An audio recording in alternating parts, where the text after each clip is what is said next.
It's a tradition that has graced the field at Tiger Stadium for decades. Long before 12-year-old Madeline Ducote dreamed of being part of it, being one of the LSU Golden Girls. I'd go to the games with my parents and I'd tell them that's all I wanted to go for. I didn't want to go for anything else. So at 4 years old, she began to pursue that dream. Ballet, tap, and jazz. Her parents supported her each step of the way. Their little girl who had big dreams and an even bigger smile on her face that one day began to show signs something was wrong. I got the rash and it's burnt my skin when I went outside. It kind of hurt. Some sluggish behavior and a rash that kept appearing on her body led to multiple doctors and multiple diagnoses. Finally, a doctor in Baton Rouge figured it out. The doctor turns around and says, "I believe your daughter has a rare disease called Juvenile Dermatomyositis." A big name for a little-known disease. So the family started digging. And the first article that I found on it was a little girl whose wish had been granted on a Make-A-Wish, which is a wonderful organization. But I was like, that is not my child. This is not where we're going, and we're going to be okay.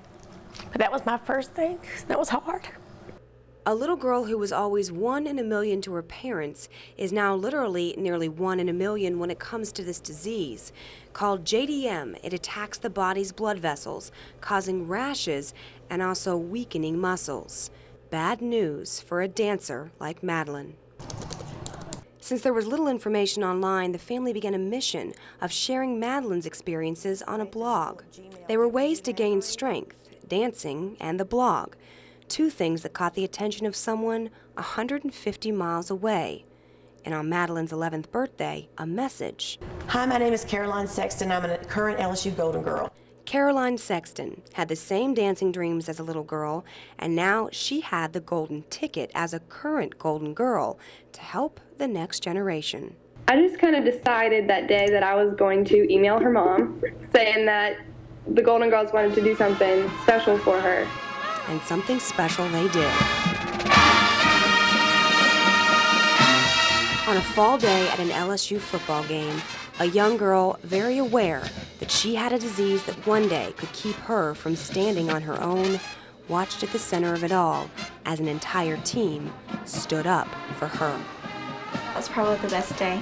It was the best feeling in the world, and she had the biggest smile on her face, and just to see how happy that we had made her, I think it made the entire team's day. That day could have been a beautiful end to this story, maybe one the Ducote family would have said was the best ever for their little girl.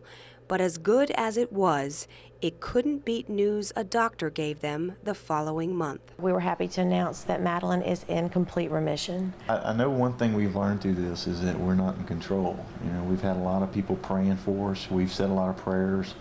And, you know, we just have to trust that that's exactly what it is. It's a miracle the way the whole process happened.